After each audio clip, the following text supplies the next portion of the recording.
os infortúnios ocultos. Esse tema encontra-se lá no Evangelho segundo o Espiritismo. Tá? E para que possamos perceber melhor o que os Espíritos buscaram nos ensinar com essa mensagem, nós precisamos perceber o que é infortúnio. Cada um de nós tem uma percepção e o que é, oculto. Diz-nos o dicionário que infortúnio quer dizer adversidade, desdita, infelicidade, desgraça. Dá assim várias definições. Adversidade oculta, desdita oculta, infelicidade oculta, desgraça que está oculta. Oculto é aquilo que está retirado das vistas, escondido, que se não deixa ver, encoberto, invisível. Então, seria a dor, o sofrimento, a desgraça que não está à vista. Poderíamos até perguntar, se não está à vista, como é que a gente vai ver? Se não está à vista, como é que a gente vai saber que ela existe? Aí os Espíritos nos dão aqui a orientação, como é que a gente pode chegar lá.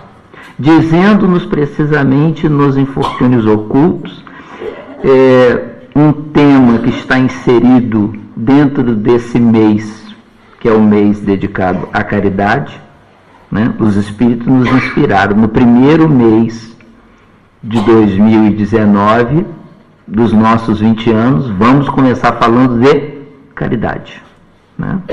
Então, nós encontramos lá esse texto dos Espíritos, dizendo que nas grandes calamidades a caridade se emociona e observam-se impulsos generosos, no sentido de reparar os desastres. Nós confirmamos isso. O que aconteceu quando tivemos aquele incêndio em Pedrógão? Todo o país, toda a comunidade, todos de uma forma ou de outra se mobilizaram para poder prestar a caridade. As pessoas que perderam seus bens, casas, propriedades. Nós notamos que as pessoas, todo o país foi sensibilizado para que pudesse ajudar.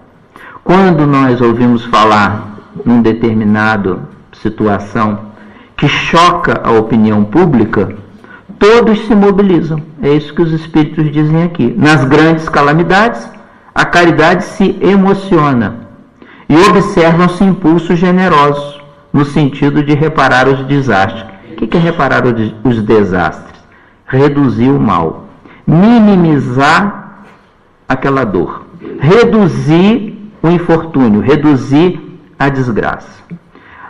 E os Espíritos continuam dizendo, mas, a par desses desastres gerais, há milhares de desastres particulares, pessoais, individuais, aqui e ali.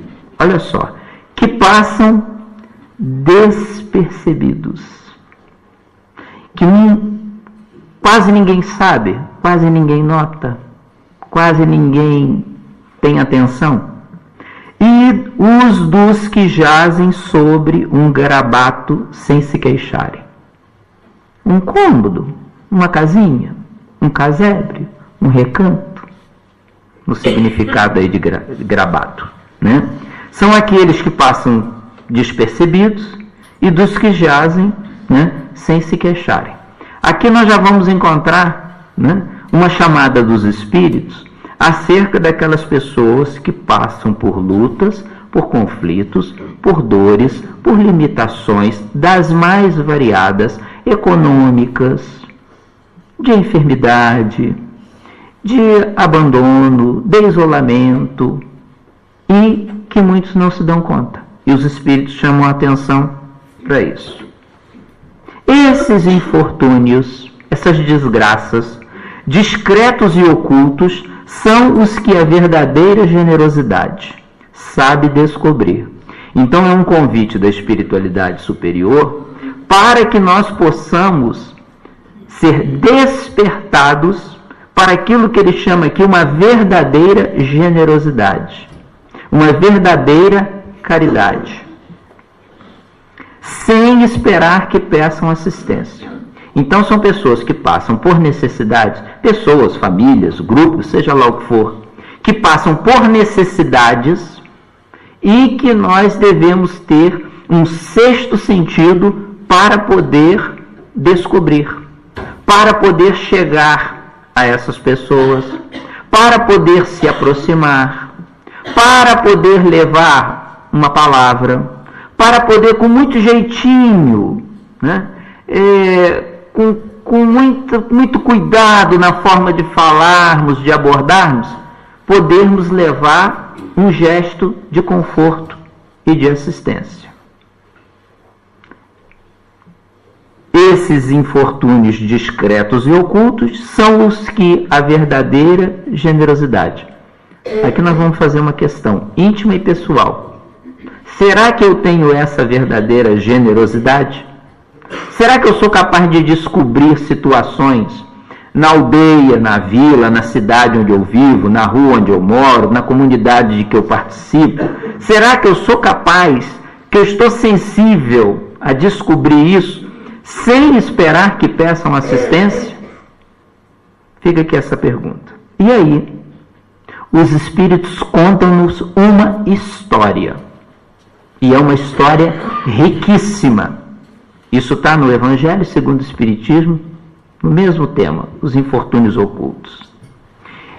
Olha como os Espíritos descrevem a ação dessa mulher. E começa assim: quem é esta mulher de ar distinto, de traje tão simples, embora bem cuidado, e que traz em sua companhia uma mocinha tão modestamente vestida?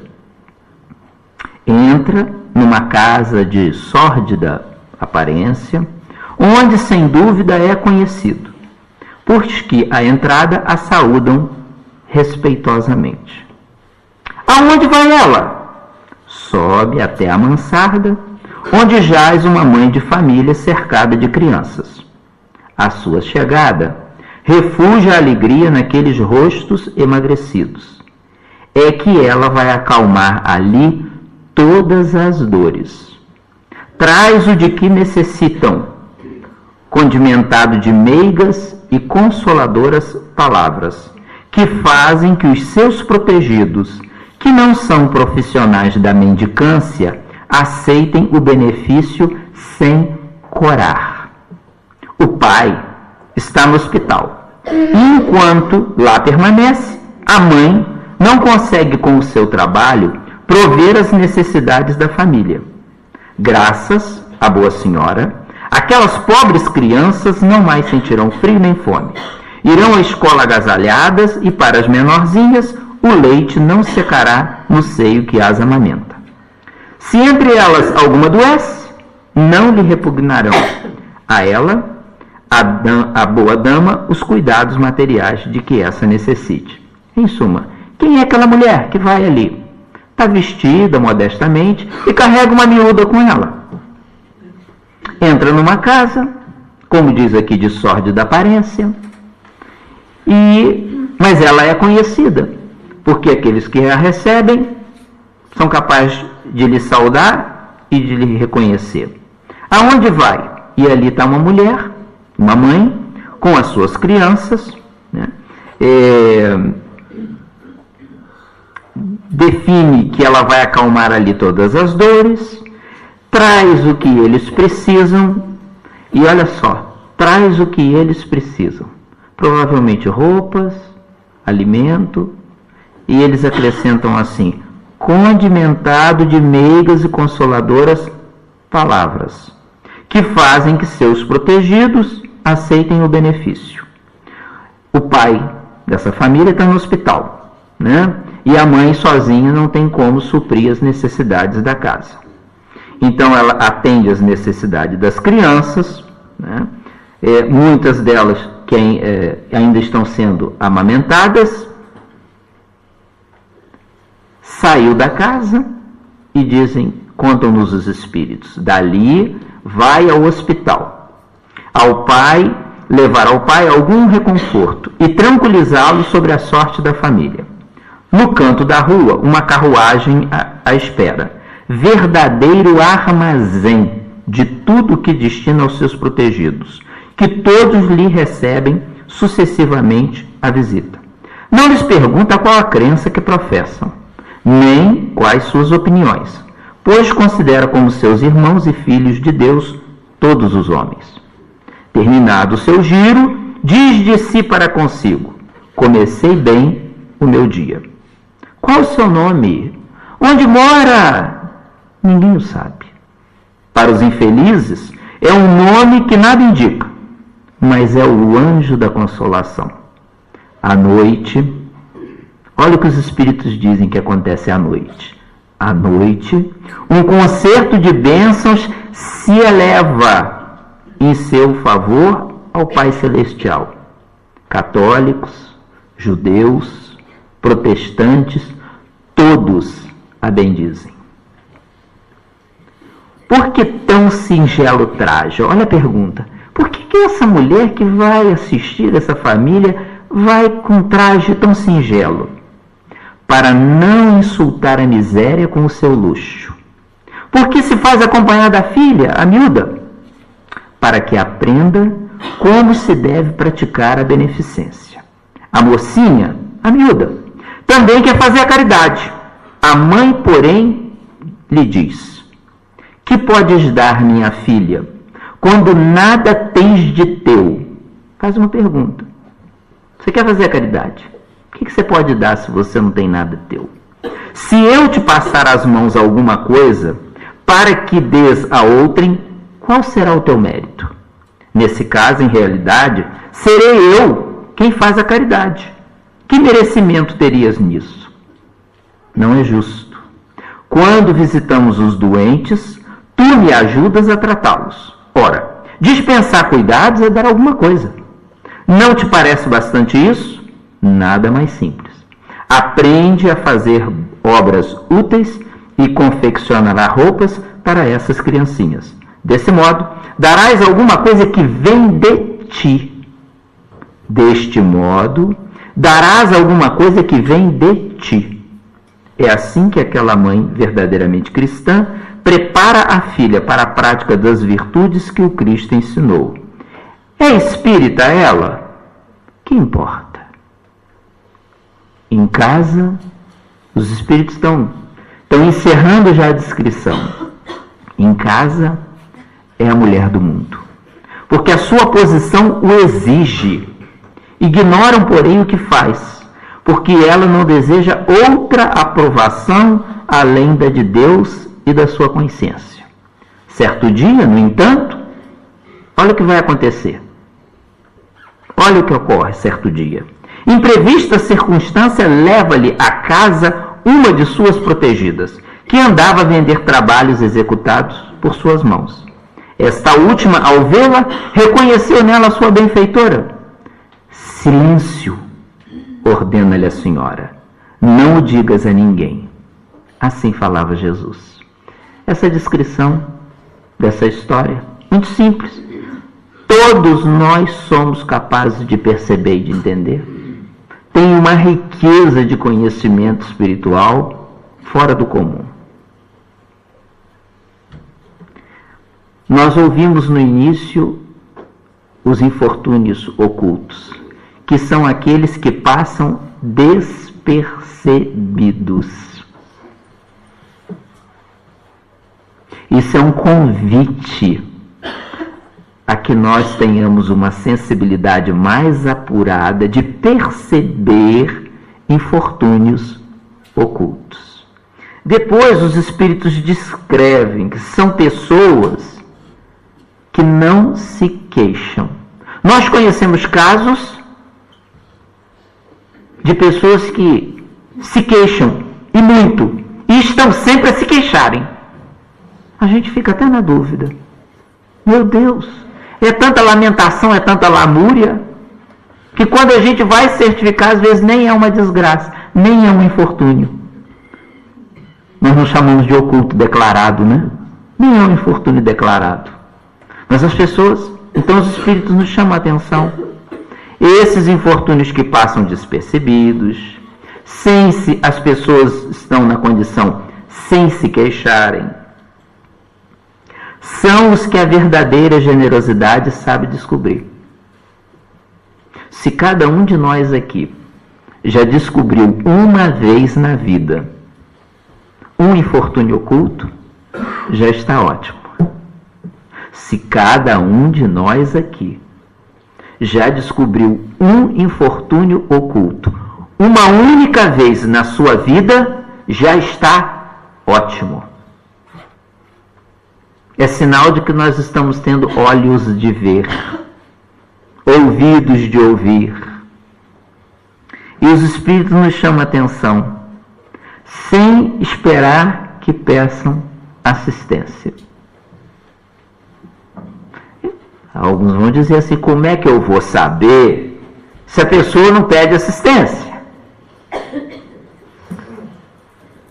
Aí nós temos que desenvolver uma certa sensibilidade para perceber.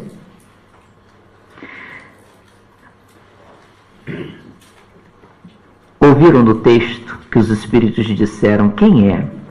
Né? Ela, quando chega naquela casa, é que ela vai acalmar ali todas as dores. A dor material, a dor do alimento que falta, a dor do agasalho que falta, né?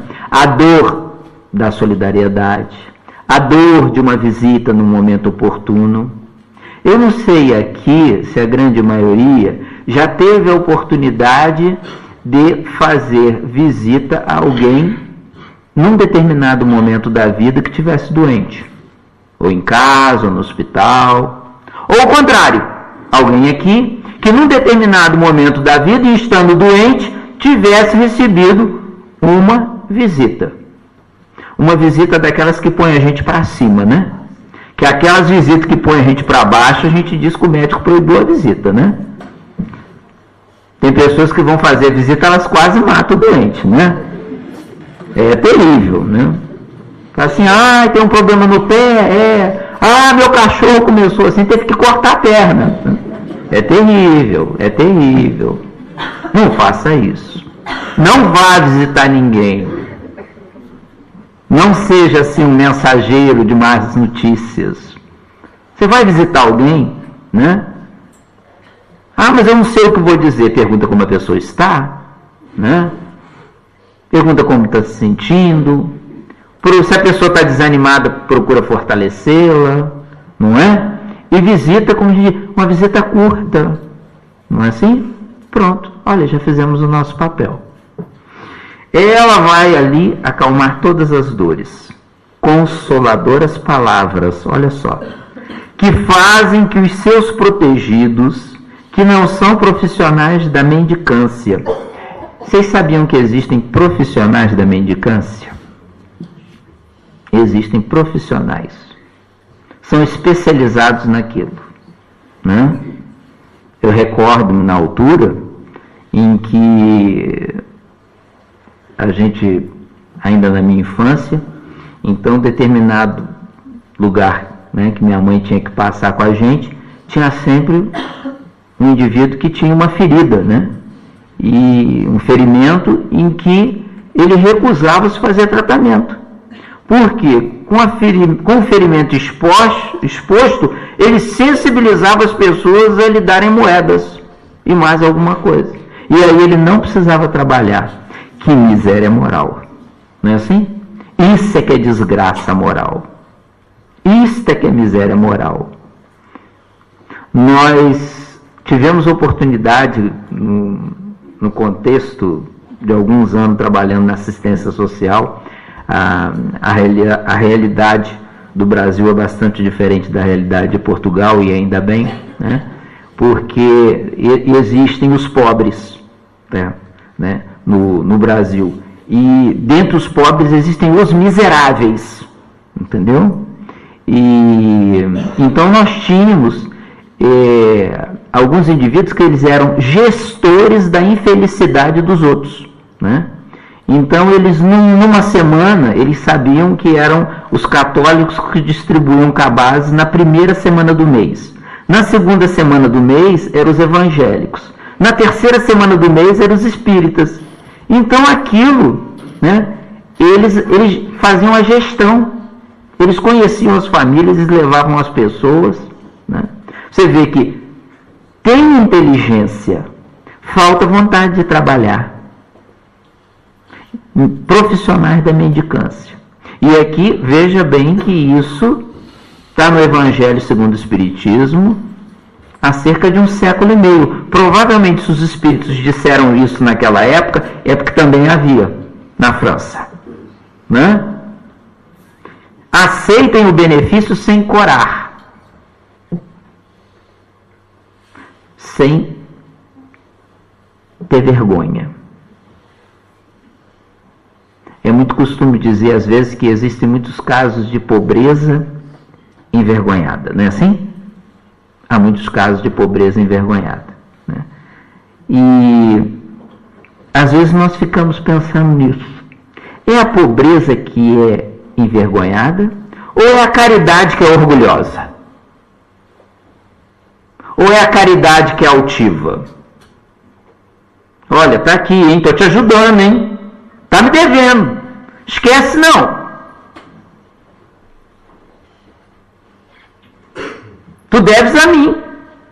Se te ajudei, se te amparei. Porque quando existe essa abordagem, né, esse cuidado em lidar com os infortúnios ocultos, não há espaço para corar, não há espaço para se envergonhar. Às vezes há o constrangimento da pessoa estar naquela situação.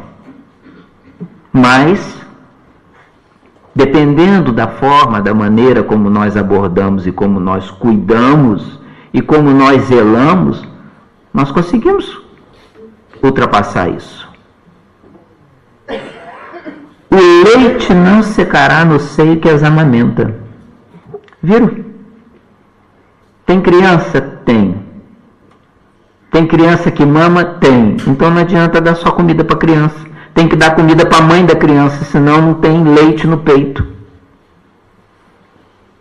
Daí alguns cuidados, conforme alguns gêneros de família, você fortalecer às vezes a alimentação também dos adultos, para que você possa garantir o cuidado e o amparo das crianças. E nós encontramos, não lhes pergunta qual a crença que professam, nem quais suas opiniões. Isso é dar com uma mão e esperar receber com outra. Eu vou te ajudar, mas você tem que se sujeitar a isso. Eu vou te fazer, mas você tem que... Nós certa feita tivemos a oportunidade de contactar uma situação numa família que estava com necessidade. E nós procuramos, numa necessidade de fazermos um estudo exaustivo da necessidade dos outros, que se a gente começa a exigir demais, a gente perde a oportunidade de fazer a caridade também, né? Mas a pessoa na altura nos abordou e tudo, estava passando por uma situação difícil e tinha um familiar também numa situação difícil. Então pediu que nós dessemos assistência, né? E nós demos assistência e passado algum tempo, esse familiar, né, vem nos abordar, dizendo que o que nós tínhamos nos comprometido de lhes ajudar não tinha sido entregue.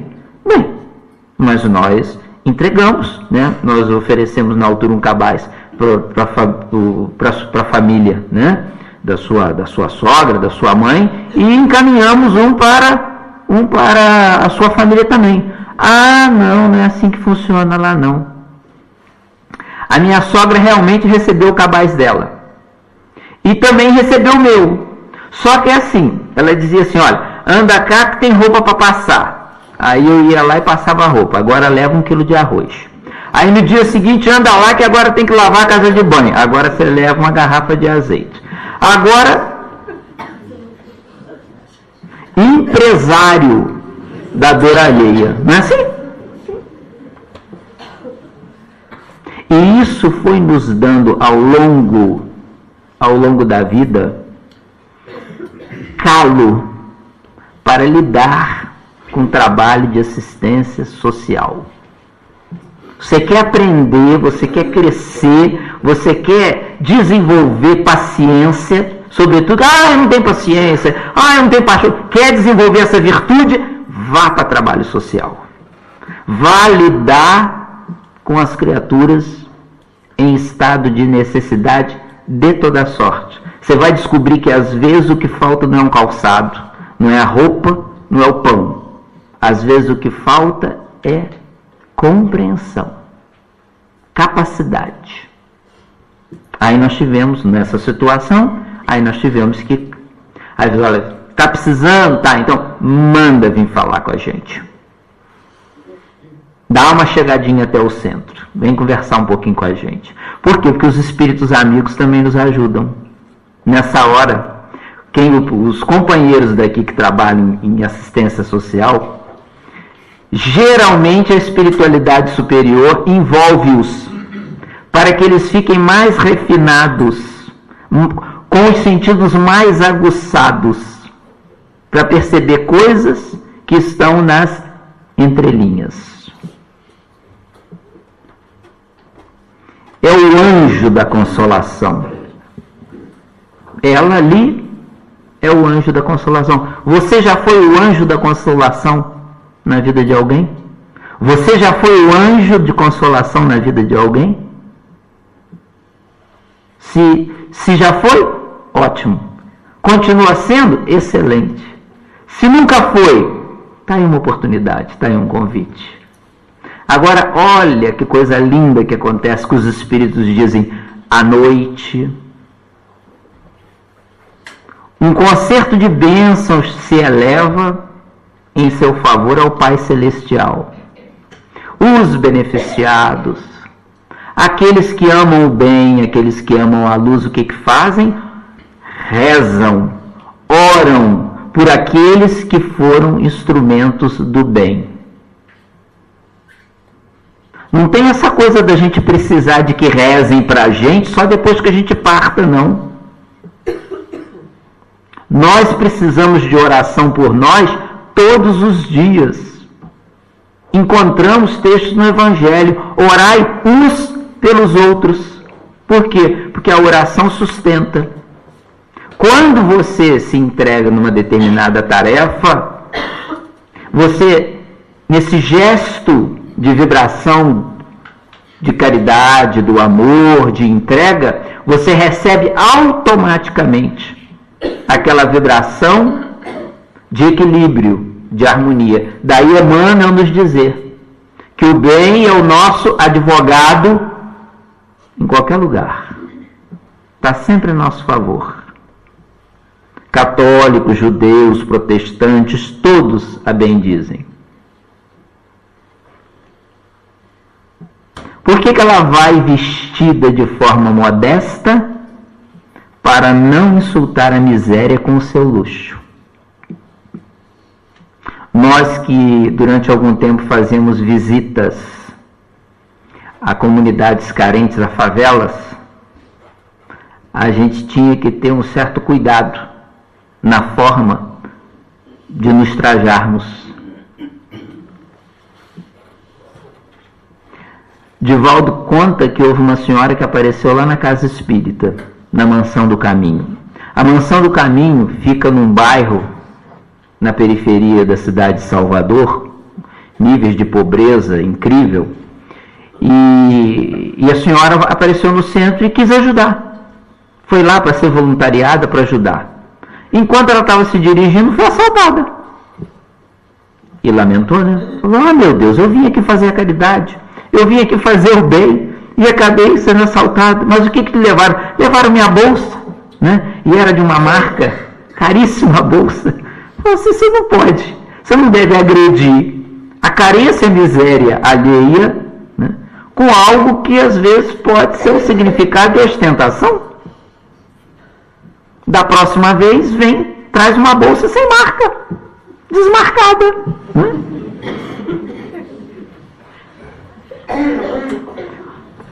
Agora, olha que lição linda, nós que temos filhos, nós que temos netos, nós que muitas das vezes nos procuramos em educar os nossos rebentos, porque eles atingem 12, 15, 20, 30 anos, são sempre os nossos meninos, são sempre as nossas meninas. Olha a pergunta no Evangelho: por que se faz acompanhar da filha? Para que aprenda como se deve praticar a beneficência. Então ela leva a filha, para que a filha aprenda. Já viram quantos casos de pais, avós e avós, que evitam que os filhos contactem com realidades dessa, porque eles não estão preparados? E como a gente não os educa e ensina desde cedo, eles ficam despreparados para o resto da vida. Aí no Evangelho. E vai mais à frente. Que podes dar, minha filha, quando nada tens de teu? Você vai comigo. Você quer fazer caridade. O que você vai dar de teu?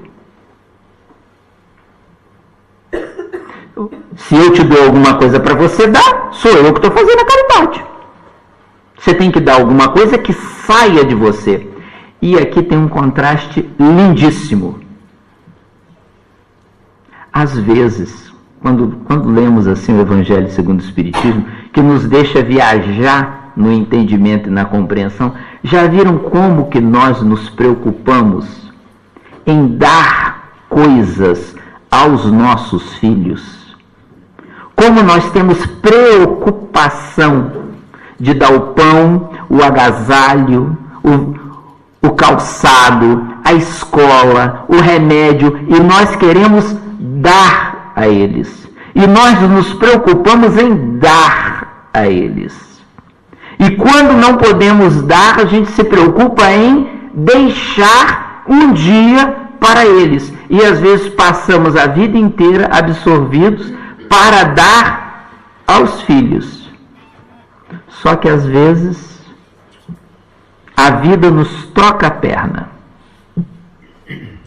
E nós, nessa atitude, esquecemos também que devemos ensinar aos filhos que eles também devem aprender a dar, a doar coisas, bem, algo material, algo que eles possam fazer e, sobretudo, uma outra questão: aprender que eles aprendam a se doarem. Encontramos uma grande quantidade de crianças, de jovens e outros que já cresceram e já estão adultos, em que os pais, os avós, eles já não devem dar. Eles têm a obrigação de dar. E se não der, eles vão exigir até lhes sugar o tutano do jeito que puderem. Percebemos o contraste, Evangelho segundo o Espiritismo? O que os Espíritos nos estão ensinando? Leva a filha, para a filha aprender. Não lhe retira da retina visualizar, confrontar com isso.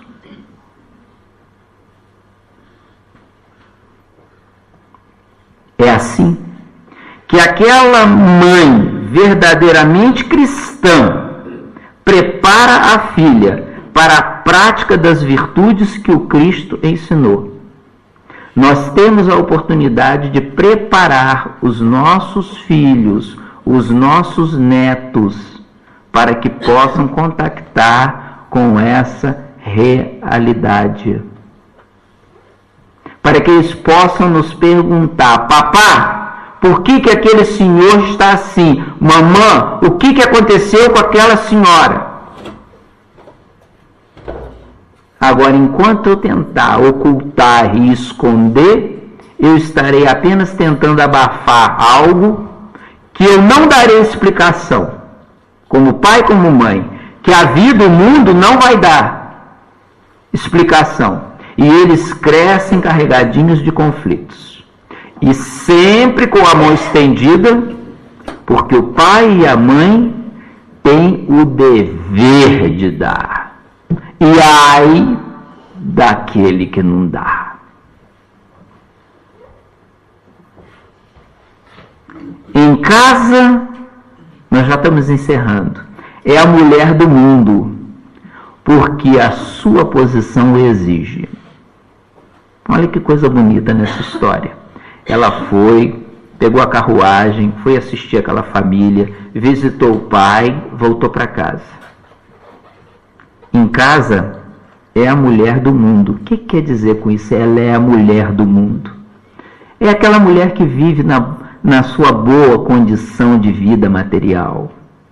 Provavelmente uma dama da nobreza naquela época, provavelmente uma senhora de boas posses, de boas condições, porque a sua posição exige, e ela vive como deve viver as pessoas dentro do seu contexto. E quando a miúda que lhe identifica conhece o que ela diz? Psst, silêncio. Não digas a ninguém. Ninguém precisa saber que eu te ajudei, que eu te ajudo, que eu te visito. Quanta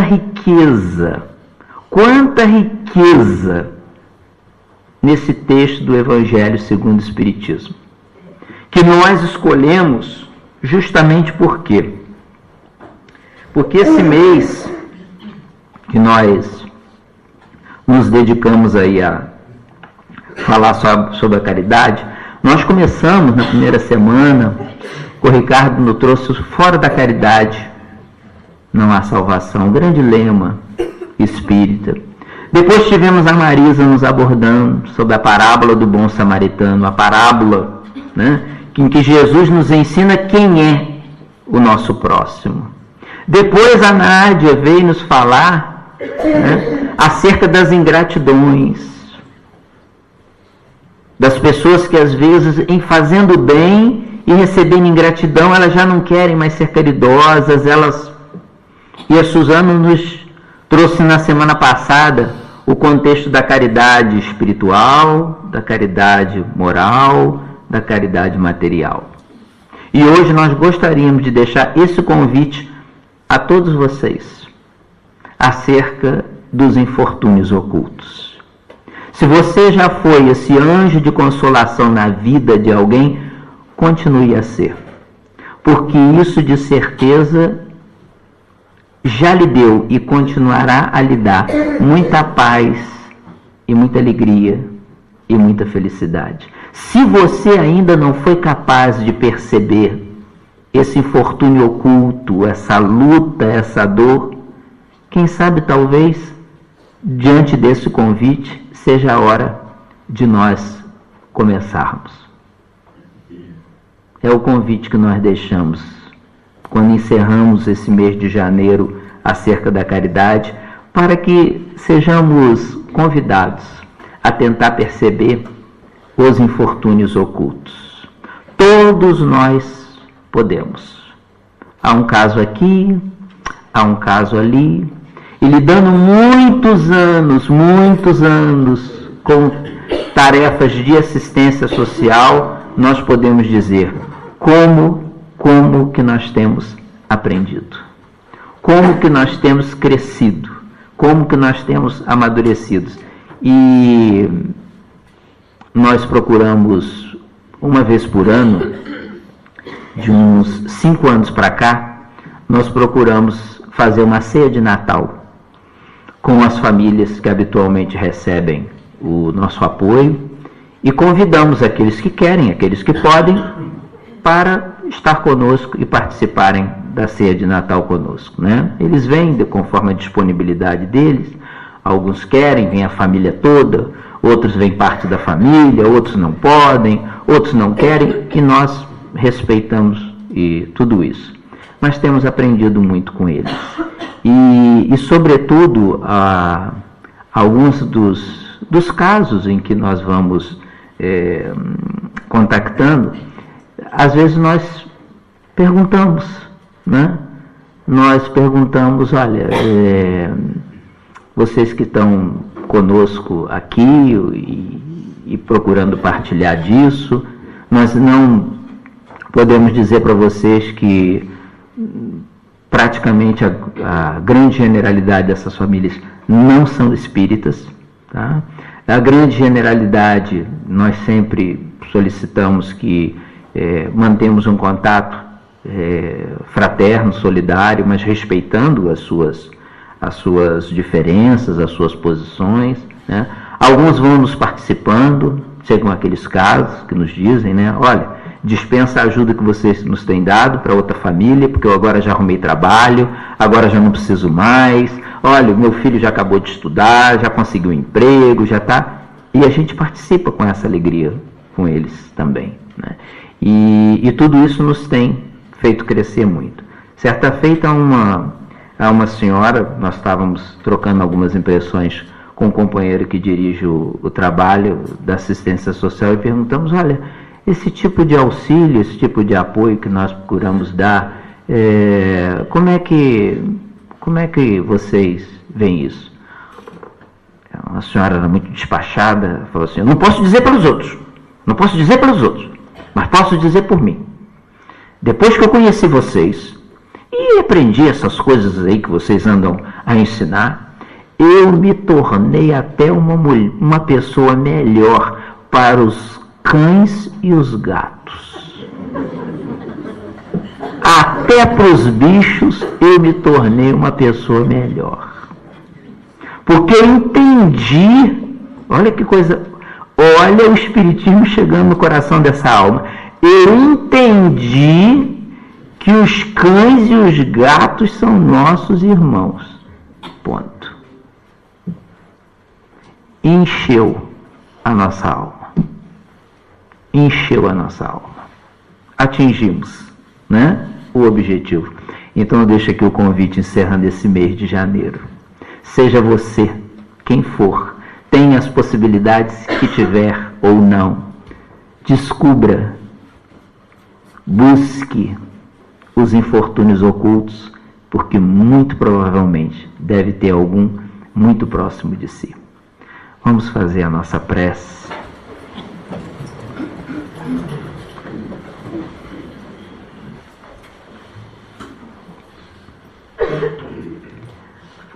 Agradecemos-te, Senhor Jesus, esse momento de paz, de reflexão e de alegria nessa noite.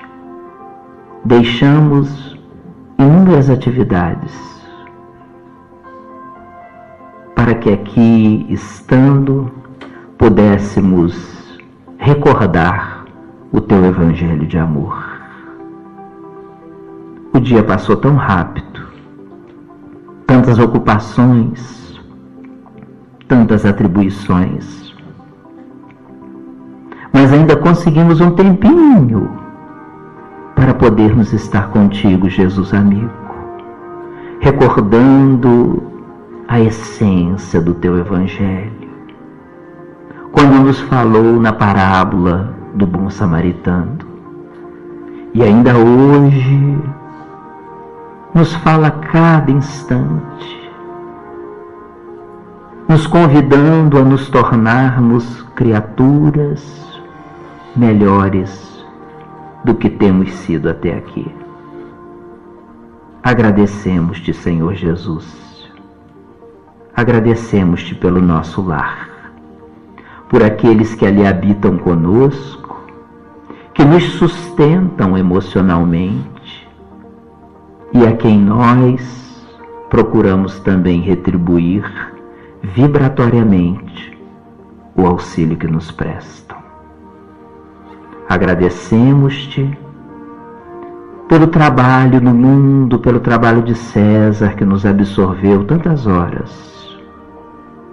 Agradecemos-te pela sensação de bem-estar traduzida como saúde, como harmonia, como paz.